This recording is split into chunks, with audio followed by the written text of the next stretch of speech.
Hello and welcome to Connecticut at your service. I'm your host, Terry Perkins. I am filling in for Carmen Nieves, the normal host of this show. Carmen is amazing and we love her. Carmen, we just want to shout you out and we want to say thank you so much for creating this amazing show, and I hope that you are well. So tonight we have another really exciting episode coming to you from Soundview Community Media, live in Stratford, Connecticut. And our host, not our host, our guest today is the amazing Derek Oxley. He has his own podcast and he is also the founder of UINC Enterprises, LLC. So without further ado, I want to go ahead and introduce our wonderful guest, Derek. Thank you for having me. It's amazing. This is so exciting to be in this room with you. Well, thank you so much for being here today. So happy to have you here, and just really excited to get into the show because you do podcasting. You're going to be much better at this than I am. Just putting the pressure on me. No, oh my God. No pressure at all. But can you tell us about what you do? I started hosting a show. It's called Behind the Wheel. It was a show about ordinary people who did extraordinary things. Nice. And I literally started behind the wheel of my Mini Cooper. And so I would drive from the home to the Dunkin' Donuts, was like a quarter mile away from the house. And it was just a rant. And then I remember a woman named Tara. She would say, "You should do a podcast." And she kept saying that, "You should do a podcast." I'm like, yeah. Yeah. And I for about, I think this went on for like a year or so. And then eventually I think I bought a mic. Okay. And, but before, if I wanted to interview you, you have two phones. You'd have to have two phones because one would be stashed in your pocket.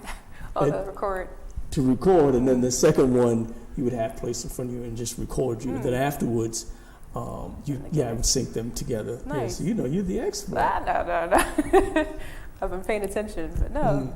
That's awesome. But, you graduated from that. You transformed a taxi, an NY taxi. Yeah. Can you tell us about that? An old New York City taxi. Wow. So it took out the back seat, and it's got a red rug because I'm thinking TED Talk. I'm going to do a TED Talk one day, so that the red rug is the inspiration for the TED Talk. So it's got I bought a chair from the Goodwill. Nice. And it's got some clocks and just something to the little scenery. Right. Ruth Gator Bingsburg is on the wall. There's a clock in there. So yeah, it was, it gives it some, you're behind some life, some spirit. Exactly, yeah. Nice. Oh, that's awesome. I'd love to see that in person someday because that sounds really cool. Very unique idea. And resourceful as well, it sounds like. Yeah. But also your UINC Enterprises. Can you tell us about UINC Enterprises? Like, you are a company. I believe I'm a company. You're a brand, and if you sort of like function as when I was in corporate America, you would have Monday morning meetings. So you have a recap of what you said you were going to do last week, and now measuring it based off of what actually happened. Right. So it's one thing to talk a good game, and then now you have to put up the results. And so they would review. So branding, marketing, how do you present yourself, how do you position yourself, and then just taking those thoughts and applying it to yourself as an individual and saying, oh, I'm a brand. You're a brand. How do you want to be remembered? How do you want people to view you? When you walk into a room, how do you present yourself? How do you carry yourself? Right. All those things make a difference. What type of brand do you want to be? Hey, that's a great question. What kind of brand do you want to be? But no, thank you for sharing that. We have an amazing video that you did with, I think it was News 12, is that correct? We're going to show that video now. I think that, we'll get to see the amazing taxi and just, get a little more information. So we're going to roll that one now. Okay. News 12 is celebrating Black History Month with a look at the innovative ways that members of the local African American community are making a difference. Derek Oxley's life changed when he got behind a microphone. On his eclectic podcast and social media posts, he dives into deep topics including philosophy, science, and business. Our Suzanne Goldklank introduces us to him. Hailing Derek Oxley's taxi won't get you a ride, But the converted cab invites his audience on a journey. Good morning and welcome back to another episode of Behind the Wheel. That voice sounded different as a 3-year-old from Barbados. His name is Frank. I say Shank. Frank. I say Shank. Growing up in Brooklyn, educators were his heroes. A librarian on my block, an elderly woman, Miss Harris. Miss Harris would find stuff for me to do to keep me out of trouble. Derek, you know you were the first person to interview us. Derek's content career was born out of his fascination with marathoning. Running helped bring me out of a dark space after the divorce and reconnected me with my children. Video recaps of races eventually evolved. And I'm not getting any younger. So it's like, okay, if you're gonna do it, do it now. He quickly realized, I want to ask you, how did you get started in this industry? inspiring stories are everywhere. I wanted to be able to help amplify the voices of ordinary people who I thought were doing some extraordinary things within their communities. Derek's ride continues, wanting everyone to experience the empowerment of expression. Teaching and showing, I can use my phone, I can record. Wow, this is so cool. And then this could be a show. And you can create a product. Wow. They get amped up about it. While the father of 5 appreciates Wow, that was an amazing video. I love that, and something you said about, or a question I guess came to my mind, sort of, what kind of advice would you give to someone who, because I know you teach classes about doing that. So actually, let's start there. How do your classes work, and what do you, I know that podcasting, doing that is your passion. So, how is that going, I guess, teaching? It is. I met I have a couple of passions. One is sneakers. So I'm coming out of Dunkin' Donuts one morning, and there's a gentleman standing outside, and he's got on these New Balance. And I said, I like your sneakers. And, we were talking about his sneakers. He was talking to a young lady. And I was going on and on about his sneakers. And he said, the young lady said, you don't like my shoes? I'm like, no, not particularly. I was into his kicks. So I'm talking about his kicks. And then I thought he started telling me a little bit about what he was doing. And I went by and visited Sean he has a STEM academy. Okay. So he teaches young people, you've got robotics. And I was not expecting this I thought it was going to be like a school, but it's a house. So it's 2 levels, daycare downstairs. Nice. And then he has robotics and they teach chess. And at the time, they didn't have podcasting. So we talked about podcasting, and we actually built out a podcast studio. So it started there at the Semi Academy in Bridgeport. And so talking to young people, because everybody may not feel comfortable in front of the camera. Right. But if you give me a microphone or we're talking and we're sharing stories. So podcasting, it starts off, when people think of podcasting, the first thing they think of is maybe like the interview. But if you think of a podcast as an iceberg, and then the tip of the iceberg is the interview. But there's so many different types of shows. There's a lot of work that goes involved in it. True. There's a producer, there's somebody's booking the guests, somebody is writing the content, somebody's doing the research, somebody's editing the graphic design. Graphic design. There's so many components before you even get to the show. Right. And so now there's a company called Bonobos, and one of they make these two people from Stanford University. Now, Stanford University is not known for fashion. So these 2 guys are selling pants, and they revolutionized the industry selling pants out of the trunk of their cars, right? And so this company grows, and somebody, as they were starting up, somebody wrote an article about them called Monkey Business. And I'm telling them this during one of the sessions, and Jordan raises his hand, and he says, bonobos aren't monkeys. They're part of the He goes into this long, nice. It's this kid is brilliant. Right? So the stories that you can find from there, somebody's doing research and you find something that a young person is into, and everybody's not going to play basketball, everybody's not going to be a football player, everybody's not into sports, and so you have this group of young people who are creative. Who are interested in storytelling, who are interested in journalism, and how do I find out about this brand?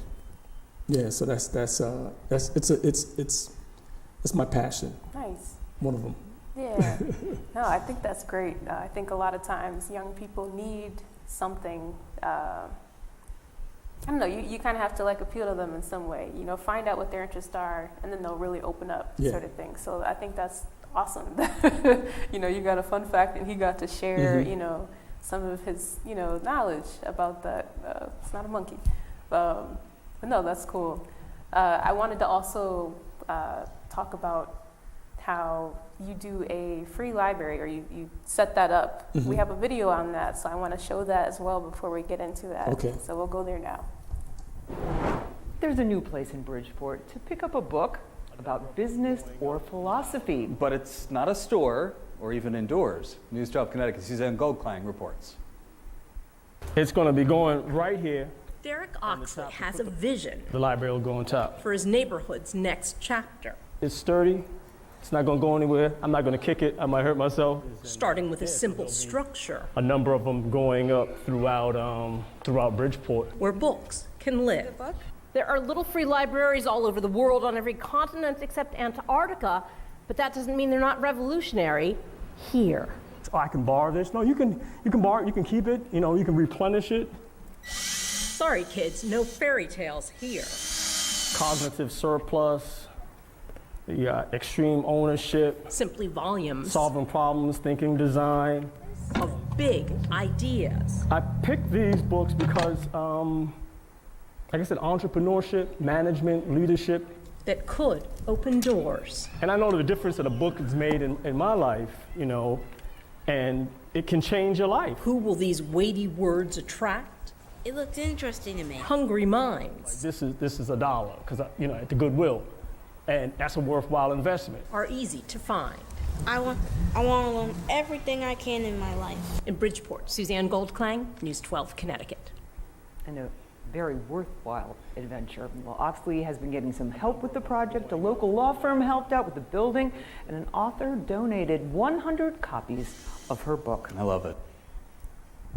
Wow, that was awesome. How did you get into? What inspired you to do that? Just to start off. I think we're at a crossroads right now where entrepreneurship is now it's cool. So if you're going to be an entrepreneur, at some point you're going to have to pick up a book. You have to read. You're going to have to find out about some things, whether it's marketing, branding, merchandising, structure, finance. So now it's a whole your mindset. So I visit the Goodwill. I call it Goodwill book hunting. And so there's certain books and certain titles that I like, and for $1, a book would normally like retail for $19, $20, $27, depending upon the book. Right. Now and a lot of them are really great condition. Good quality. There are people who go to Goodwill, they have scanners, and they're scanning the books, and then they ship them off to Amazon. Wow. And then Amazon then resells them. So they're getting them, but if it didn't sell at Target or wherever, then Target they donate them, they write it off, and it winds up at the Goodwill. Okay. Or somebody has a library and they, I don't need it anymore, they got it as a gift. There's so many different stories in a book. You open it up and somebody has information in there. Right. And it's like, and so what do I do? Oh, I can build these in the, want to get the different businesses to get involved. So Carter Mario, I approached them, and they sponsored one of the bills, and to be able to get builders like carpenters or contractors involved in doing the building, and then getting local businesses to sponsor, and then on the side of the library would have their branding, their logo, whatever. I thought that would be cool. Oh, yeah. And you can go in and grab a book and drop one off and keep it moving. Nice. No, that's really cool. I think we need more of those. Definitely need more of those. It's not in Antarctica, like she said. Yeah. I don't think those would work there. But no, that's really great. I also wanted to talk about your own ebook. You have a book. So can it's you called about the Gospel of the Hustle in the Jungle. And so I did these, what I would call like these weekly race recaps. And during one of them, So I would take like clips of marathoners, triathletes, and I would create a track. And so every week for 2 years, I would create a track, write some lyrics, capture images and videos of marathoners, triathletes from all over, put it together, and then produce it. And during one of those tracks, I said something about I should write a novel, and I would call it The Gospel of the Hustle in the Jungle.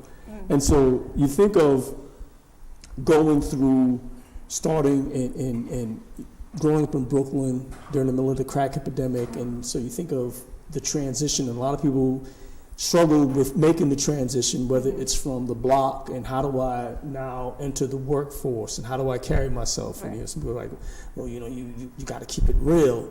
What does that mean? Right. What does that mean? How do you make this transition? I would find myself in a room where I'm the only black person in the room, and that becomes like, okay, so what does that mean? Right. When you're young, it was like, okay, what does that mean? Like, how do Pressure. the pressure, Right. And so immigrant parents come to this country, you have to, I had an accent. So I couldn't say 3, I would say tree. Oh. Right? And so I think the teacher would put me on the spot. Oh. He got a kick out of it. He said, count. And so he was 1, and he was like, 2. He said, oh. And as soon as I would get to 3, the whole class would erupt. And it drove my landlord crazy. And so I had to go to speech therapy, right? And so now you're trying to get you out of the class and take you to another little small class. It's like, what's going on? You're like, you're in this room to work on your speech, right? So now you don't have the accent. And then you're going up, oh, now you sound white. So wait a second. First, I'm getting made fun of because I have this accent, and now I'm sounding white.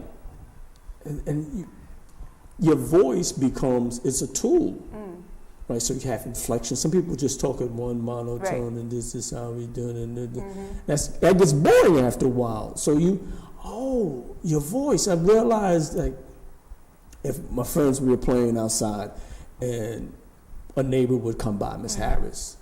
She tell you not to do something. Hi, Miss Harris. Your voice. Oh, my voice went higher. Why is that?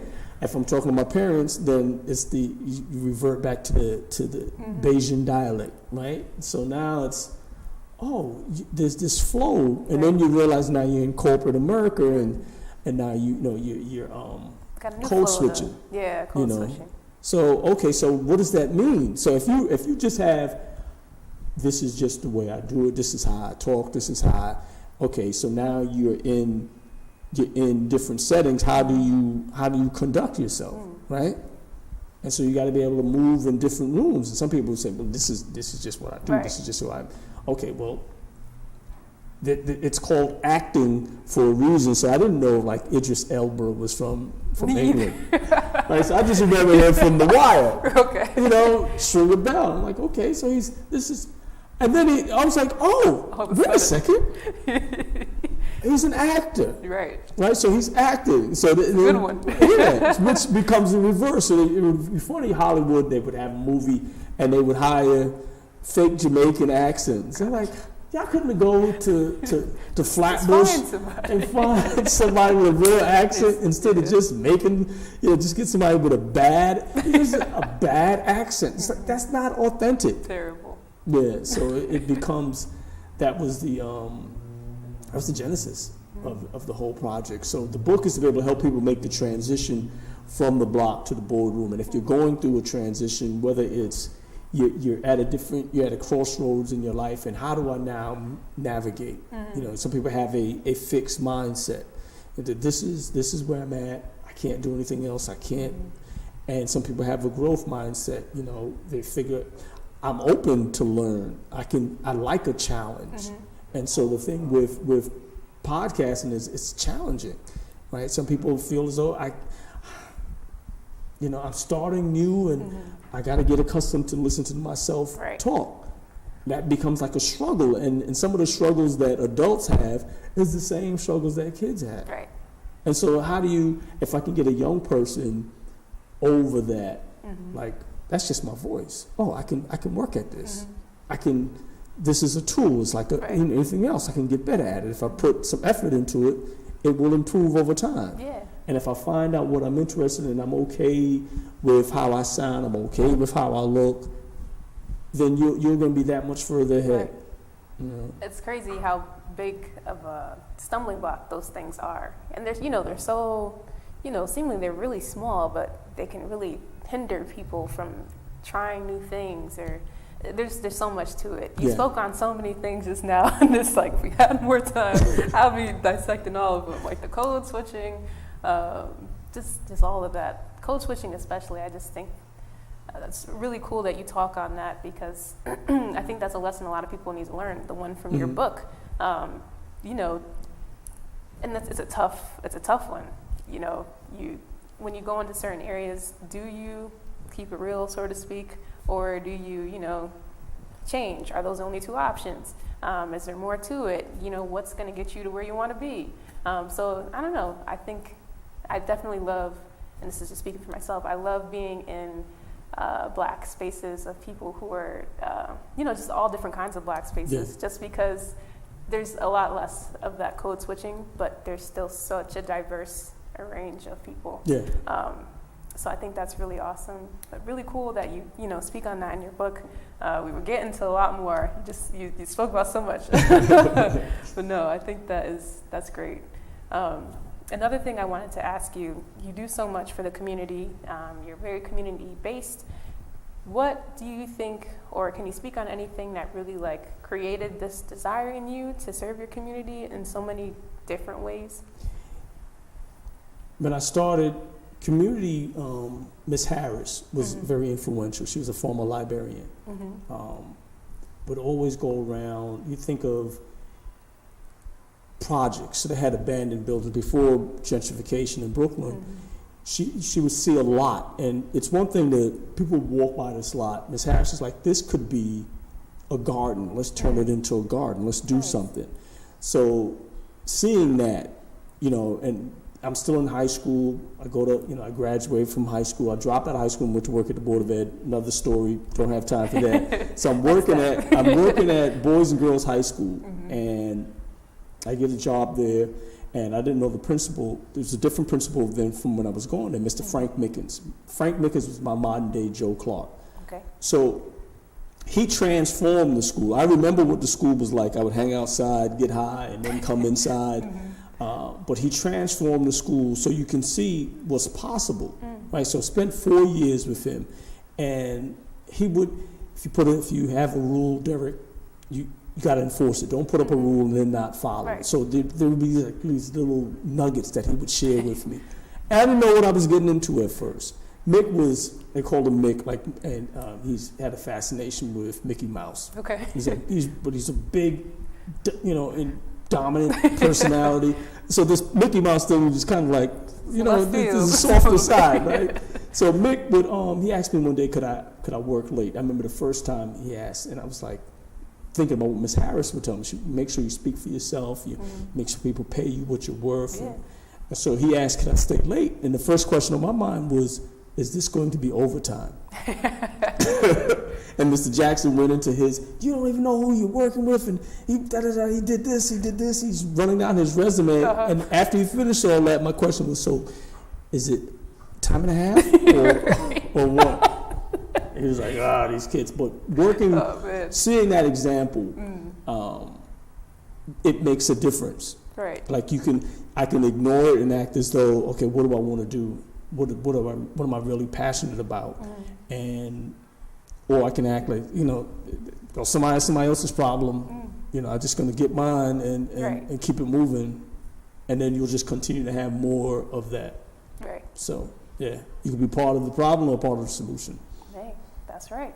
No, that's good. I think that is something that I'd say for me, just looking into how I can, I guess, and I'm laughing to myself because I'm like, well, I thought to myself a second ago, like, am I just looking for money or am I trying to help? But the combination, like, can I do something that I can do both with? Can I help and also, make a living, sort of thing? That's what I am constantly looking for, but also just, the help side. So seeing people like you who are still being true to themselves. You know, podcast is your passion, but you're also doing something, you know, you're highlighting individuals. So, you know, while you're having a great time, you're also, you know, putting somebody else, you know, shining a light on them, which is really good, or shining a light on them good, but also what they do so that it can reach somebody else, so that somebody else can be blessed by that. So seeing, you know, people like you in the community who are just doing their own thing, but also doing good things, it's inspiring to other people to see and to kind of, you know, take notes like, well, I can still do this, but I can, you know, make it not about myself, or, you know. I believe the money is important. I don't want to put that out there like, no. The money is definitely important. When I made the switch from running a dropout prevention program and getting into retail management, it was because I get paid more as retail manager. Okay. I didn't know that at the time. I was like, this transition, and the only reason I made this change was because I had a director that said I had a welfare mentality. And my parents I was never on welfare, so it was sort of like insulting. It was jarring. And after you lose respect for a person, it's kind of hard for me to like come back in and look at you every day. Right. So that was the bridge. That was like the straw that broke the camel's back. It was like, that's it. I have to move on and do something else. And so that's the change. And then during that period, I started sewing again, reconnecting with, you know, I like fashion. You know, I like passion. There's something about clothes. You feel good. You get a good haircut. You know, you look nice. You put on some clothes, and so that is something that people are interested in. And so I started sewing. I started transforming straight ties into bow ties. After reading Acres of Diamonds. Acres, you've never heard of Acres of Diamonds is a thin book. I would suggest reading it if you haven't read it. The first part of it talks about that story and looking in your backyard, what you have. Because a lot of times we leave from what we have thinking that we're going to find it outside. Right. And so after this guy went and searched, he found out that he had diamonds in his backyard, and he went searching someplace else. Okay. Yeah. Well, that's another topic I could go on. I love thrifting. You mentioned Goodwill twice, and I was like, should I say something? No, I won't say that. But I love clothes. I sell clothes. Upcycling, I love it. Crocheting, I love it. It's cool. Just, you know, like you said, finding things in your backyard. You know, you don't. It's good for the environment. Good for all of those things. It's just good. But another time, we have to have you back, or have us. I don't know. That was really great. I learned a lot today. Thank you so much for being on the show. I just wanted to ask you, how do we get in contact with you? I want to make sure we get there. So my website is Derek, DerekOxley.com. All right. And you're also on Facebook, right? I'm on Instagram. I'm on Facebook. I've been told Facebook is for old people. But yeah, so I'm not really. You said nah. Yeah, it is. I'm on there. So. I'm on Instagram, TikTok, and if you had to find me, you can find me on Instagram as well. Okay, and it's just your name. I have one, just my name, and you have Behind the Wheel podcast. Okay, all right. Well, make sure to check that out. Thank you again so much. Thank you for having me. Yes, it was amazing. I'm sure there's even more that we didn't even get to cover, but you know, just keep being the community forward person that you are. Keep doing what you're doing. Keep doing your passion, because it seems to be reaching a good amount of people. You're touching the youth, and that's the future. Yes, that's the future. So thank you again. So that's all the time we have today for Connecticut at Your Service. We want to thank all the viewers for coming out and watching Carmen's show. Once again, Carmen, we love you. You're watching Connecticut at Your Service. Thank you so much.